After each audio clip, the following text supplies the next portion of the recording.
Welcome back to React course. और यह है हमारा इस सीरीज का सबसे आखिरी वीडियो। और यहाँ पे हम सीखने वाले हैं डिप्लॉयमेंट के बारे में, किस तरह से हम अपने प्रोजेक्ट को लाइव कर सकते हैं। अगर आप भी अपने रिएक्ट या फिर नेक्स्ट.जेएस के प्रोजेक्ट को डिप्लॉय करना चाहते हैं तो फिर ये वीडियो आपके लिए है, क्योंकि यहाँ पे हम समझने वाले हैं एक एक स्टेप को डिटेल में। सबसे पहले हम देखेंगे किस तरह से हम गिटहब पे अपना अकाउंट क्रिएट करेंगे।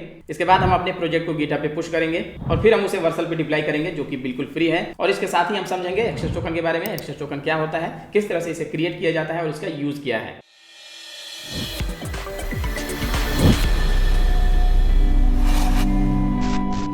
आइए अब जल्दी से देखते हैं किस तरह से हम लाइव कर सकते हैं अपने इस नेक्स्ट.जेएस के प्रोजेक्ट को। तो इसके लिए सबसे पहले हमें अपने कोड को पुश करना होगा गिटहब पे। यहाँ पे चलते हैं गिटहब पे और सबसे पहले यहाँ पे हमें क्रिएट करना होगा गिटहब पे अपना अकाउंट। अगर आपका ऑलरेडी अकाउंट है यहाँ पे तो आप यहाँ से लॉगिन कर सकते हैं। मैं यहाँ पे 0 से स्टार्ट कर रहा हूँ, सो इसलिए मैं यहाँ पे करता हूँ साइन अप।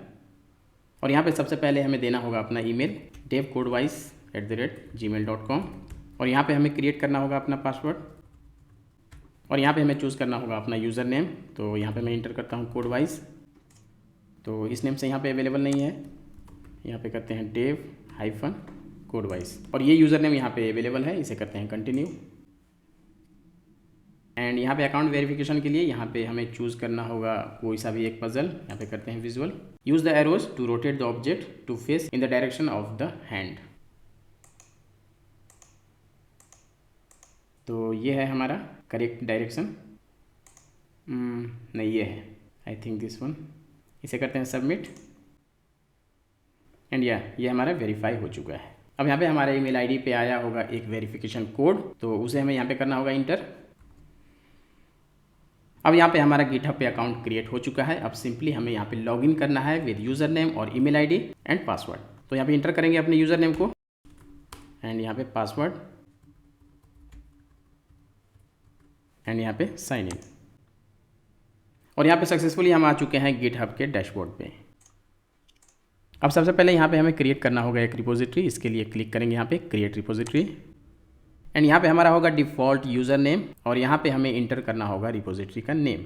तो यहाँ पे इंटर करते हैं नेक्स्ट.जेएस प्रोजेक्ट एंड यहाँ पे हमारे पास डिस्क्रिप्शन ऑप्शनल है। यहाँ पे हम चाहें तो अपने प्रोजेक्ट के बारे में कुछ ऐड कर सकते हैं, तो इसे अभी के लिए छोड़ देते हैं। एंड यहाँ पे हमारे पास विजिबिलिटी के लिए 2 ऑप्शन है, पब्लिक और प्राइवेट। तो यहाँ पे हम इसे पब्लिक करेंगे। पब्लिक अगर होगा तो उसे कोई भी एक्सेस कर सकता है। यहाँ पे हम प्राइवेट को यूज़ करते हैं जब हमें अपने कोड को किसी के साथ शेयर नहीं करना होता और हम नहीं चाहते कि कोई भी हमारा कोड देखे। लेकिन यहाँ पे मैं यूज़ करूँगा पब्लिक, क्योंकि यहाँ पे ये कोड मैं आप लोगों के साथ शेयर करने वाला हूँ। अब यहाँ पे करते हैं क्रिएट रिपोजिटरी और यहाँ पे हमारा क्रिएट हो चुका है ये रिपोजिटरी। ठीक है, ये हमारा रिपोजिटरी का नेम है और ये है इसका विजिबिलिटी स्टेटस। एंड यहाँ पे हमारे पास है कुछ कमांड्स। तो सबसे पहले यहाँ पे कॉपी करते हैं अपने इस कमांड को git init और चलते हैं यहाँ पे और यहाँ पे स्टॉप करते हैं अपने इस सर्वर को। एंड यहाँ पे हमारा चल रहा है ये प्रोजेक्ट। तो यहाँ पे हमें इनिशियलाइज करना होगा अपने रिपोजिटरी को। तो यहाँ पे हम सिंपली इंटर करेंगे git init। अब यहाँ पे करते हैं इंटर। फर्स्ट टाइम मैंने यहाँ पे इनिशियलाइज किया है अपने गिट के रिपोजिटरी को, इसलिए यहाँ पे हमारे पास मैसेज आया है इनिशियलाइज्ड एम्प्टी गिट रिपोजिटरी। ठीक है, सपोज यहाँ पे हमने पहले भी यूज़ किया हुआ है गिट को किसी और प्रोजेक्ट के लिए। इस केस में हमारे पास यहाँ पे आएगा री इनिशियलाइज्ड एग्जिस्टिंग गिट रिपोजिटरी। यहाँ पे हमारे पास सारे स्टेप्स ऑलरेडी दिए हुए हैं, सिर्फ हमें इसे फॉलो करना है। अब हमारे पास यहाँ पे दूसरा कमांड है गिट ऐड का। इससे हमारा जो फाइल है वो हमारा ऐड हो जाएगा। ठीक है, तो सिंपली यहाँ पे हमें इंटर करना होगा गिट ऐड, स्पेस के बाद यहाँ पे हमें देना होगा डॉट और अब करेंगे इंटर। और यहाँ पे हमारे फाइल्स ऐड हो चुके हैं, तो इसे चेक करने के लिए यहाँ पे हम यूज़ करेंगे गिट स्टेटस का।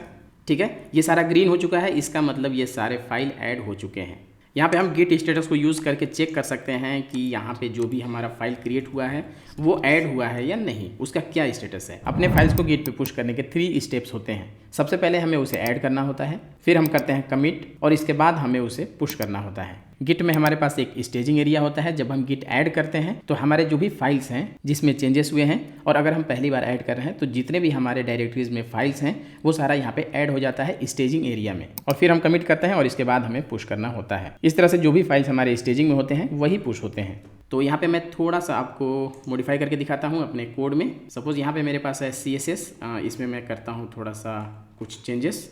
लाइक यहाँ पे मैं ऐड करता हूँ हेडर, अब इसे करता हूँ सेव और यहाँ पे फिर से करता हूँ चेक गिट स्टेटस और ये हमारे पास आ चुका है ये file name in red colour. इसका मतलब इस फाइल में कुछ चेंजेस हुए हैं जो अभी तक ऐड नहीं हुआ है। तो इसे ऐड करने के लिए फिर से हम करेंगे गिट ऐड स्पेस डॉट और यहाँ पे प्रेस करेंगे इंटर और ये भी हमारा यहाँ पे ऐड हो चुका है।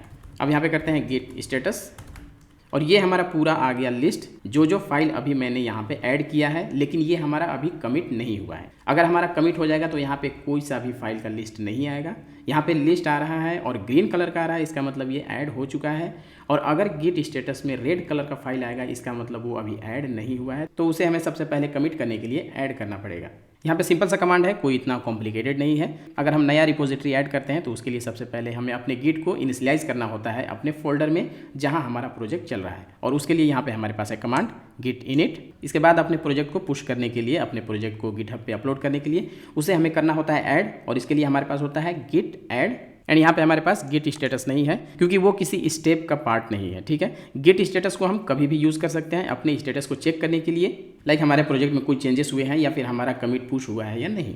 इसके बाद नेक्स्ट कमांड है हमारे पास गिट कमिट, और यहाँ पे हमें ऐड करना होगा डिस्क्रिप्शन, ठीक है, कि जो भी हम यहाँ पे पुश करने वाले हैं उसमें क्या चेंजेस हुआ है या फिर क्या है, यहाँ पे हम डिस्क्रिप्शन ऐड करेंगे ताकि क्लियर हो कि यहाँ पे किस लिए हम इसे पुश कर रहे हैं। तो यहाँ पे हम इसे करते हैं गिट कमिट -m, एंड यहाँ पे डबल कोट में हमें ऐड करना होगा अपना डिस्क्रिप्शन।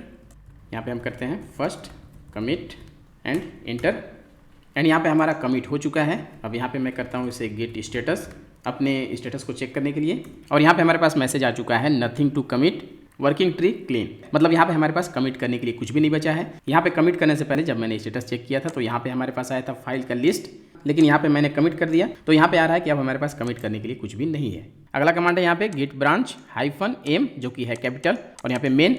इस कमांड का यूज होता है अपने ब्रांच को रीनेम करने के लिए। अगर मैं आपको यहाँ पे दिखाऊं तो यहाँ पे मेरे पास है मास्टर ब्रांच, जो कि हमारा डिफॉल्ट होता है। तो अगर हम अपने इस ब्रांच नेम को चेंज करना चाहते हैं, इसे रीनेम करना चाहते हैं, तो फिर हम यूज कर सकते हैं ये वाला कमांड गिट ब्रांच -m, जो कि होगा कैपिटल, और यहाँ पे ब्रांच नेम, जो भी हम ब्रांच का नेम यहाँ पे देना चाहते हैं।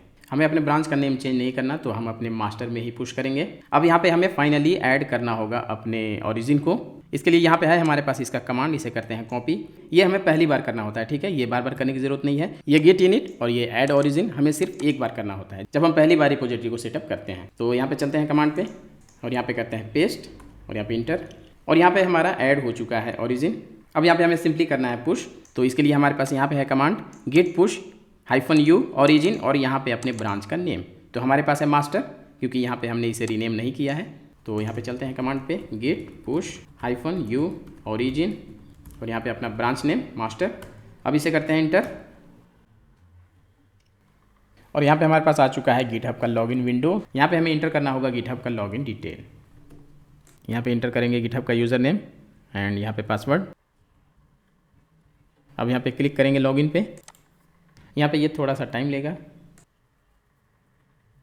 एंड यहाँ पे हमारे पास मैसेज आ चुका है कैंसिल्ड का। तो ऐसा इसलिए होता है जब हमारा क्रेडेंशियल इनकरेक्ट होता है, लेकिन यहाँ पे मैंने अपना लॉगिन डिटेल बिल्कुल करेक्ट इंटर किया है, फिर भी यहाँ पे कैंसिल्ड का मैसेज आया है। तो ये गिटहब का नया अपडेट है।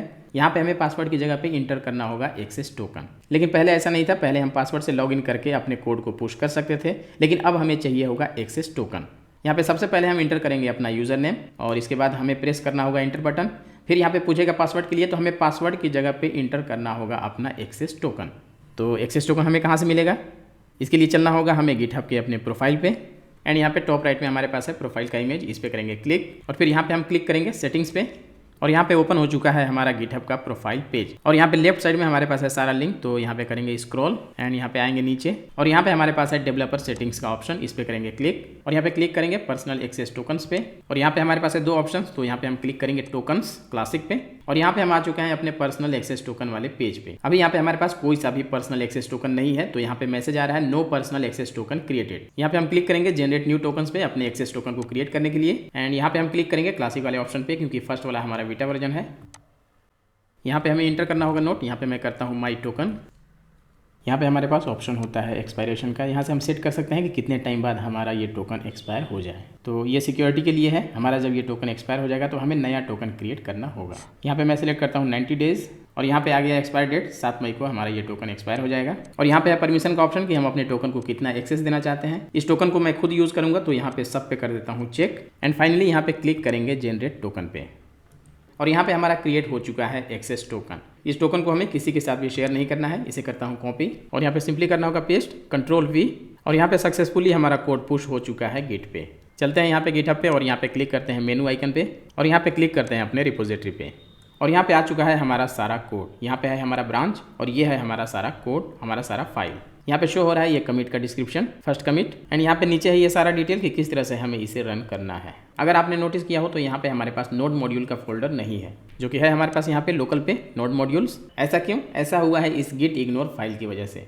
इसे चेक करते हैं। गिट इग्नोर में फोल्डर्स, फाइल्स या फिर एक्सटेंशन की लिस्ट होती है जिसे हमें पुश नहीं करना है, जिसे हमें इग्नोर करना है। नोड मॉड्यूल हमारा काफ़ी हैवी फोल्डर होता है जिसके अंदर सारे पैकेजेस होते हैं, सारे प्लगइन्स होते हैं। इसे हमें अपलोड नहीं करना होता है, ये अपने आप ही इंस्टॉल हो जाता है। ये जो हमारा package.json फाइल है, इसके अंदर ये सारा पैकेजेस का लिस्ट है, ये अपने आप ही इंस्टॉल हो जाता है। तो यहाँ पे ये सारा लिस्ट है जिसे हमें पुश नहीं करना है और जिसकी हमें सिर्फ लोकल पे जरूरत पड़ती है। यहाँ पे है हमारे पास डिप्लॉय ऑन वर्सल। अपने Next.js एप्लीकेशन को हम इजीली वर्सल प्लेटफॉर्म पे डिप्लॉय कर सकते हैं। तो इसके लिए चलते हैं यहाँ पे वर्सल प्लेटफॉर्म पे, एंड यहाँ पे हमारे पास है इंपोर्ट गिट रिपोजिटरी। तो यहाँ पे हम करेंगे कंटिन्यू विथ गिटहब, एंड यहाँ पे हमें करना होगा ऑथराइज वर्सल।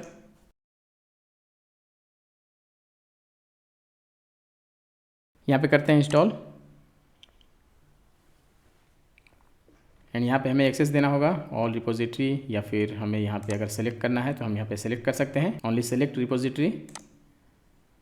तो यहाँ पे हमारे पास अभी एक रिपोजिटरी है Next.js प्रोजेक्ट के नाम से, वो यहाँ पे आ चुका है। इसे करते हैं सेलेक्ट, एंड यहाँ पे इसका परमिशन है तो यहाँ पे करते हैं इंस्टॉल, और यहाँ पे हमें देना होगा पासवर्ड। जो भी हमारा गिटहब का पासवर्ड है वो हमें यहाँ पे करना होगा इंटर।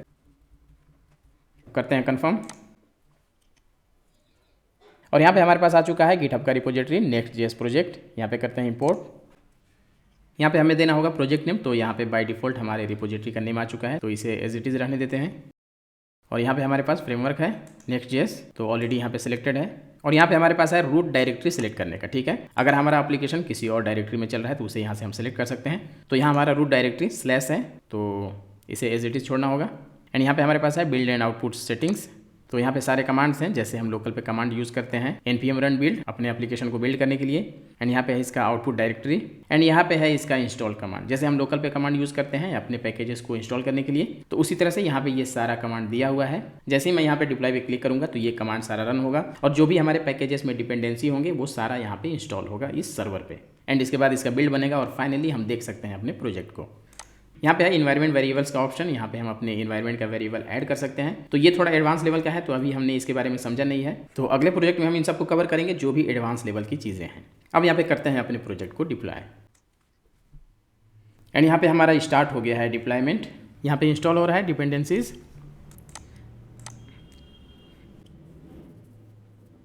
एंड यहाँ पे हमारे पास आ चुका है ये कॉन्ग्रेचुलेशंस का message, you just deployed a new project to Dev Codewise projects. और ये है हमारे प्रोजेक्ट का प्रीव्यू।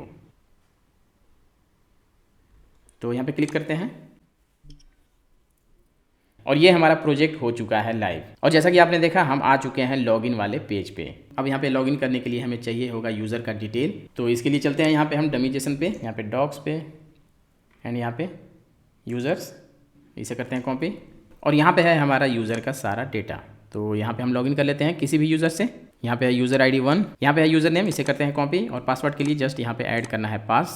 जो भी यूज़र नेम होगा उसमें ऐड करना है पास, और वही उसका पासवर्ड है। यहाँ पे चलते हैं, यहाँ पे करते हैं पेस्ट, और यहाँ भी पेस्ट, और ऐड कर दिया है पास।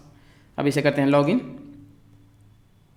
और यहाँ पे हम सक्सेसफुली लॉगिन हो चुके हैं और आ चुके हैं लिस्टिंग वाले पेज पे। यहाँ पे ऑलरेडी हमें मालूम है अपने प्रोजेक्ट के फीचर्स के बारे में। इसका लिंक मैंने ऑलरेडी डिस्क्रिप्शन में दे दिया है, आप इसे चेक कर सकते हैं और कोड को रिव्यू कर सकते हैं। अब यहाँ पे URL को करते हैं चेंज, तो इसके लिए हमें यहाँ पे चलना होगा, और यहाँ पे हमारे पास है ऑप्शन ऐड डोमेन का, तो इस पर करते हैं क्लिक, एंड यहाँ से हम एडिट कर सकते हैं अपने URL को। यहाँ पे करते हैं एडिट, और यहाँ पे करते हैं कोडवाइज -Next.js प्रोजेक्ट, इसे करते हैं सेव, और यहाँ पे करते हैं क्लिक, और इस तरह से हमारा अपडेट हो चुका है URL। ठीक है, ये हमारा URL चेंज हो गया, इसलिए हमें यहाँ पे फिर से करना होगा लॉगिन। आई होप कि आपको सब कुछ अच्छे से समझ आया होगा। इस प्रोजेक्ट का लिंक और गिटहब का URL मैंने डिस्क्रिप्शन में डाल दिया है, आप उसे जाकर चेकआउट कर सकते हैं। इस सीरीज में मैंने रिएक्ट और Next.js के बेसिक्स को कवर किए हैं। एक सेपरेट सीरीज में हम समझेंगे रिएक्ट के एडवांस को। इस सीरीज में इतना ही, अपने सुझाव कमेंट करें। Thank you.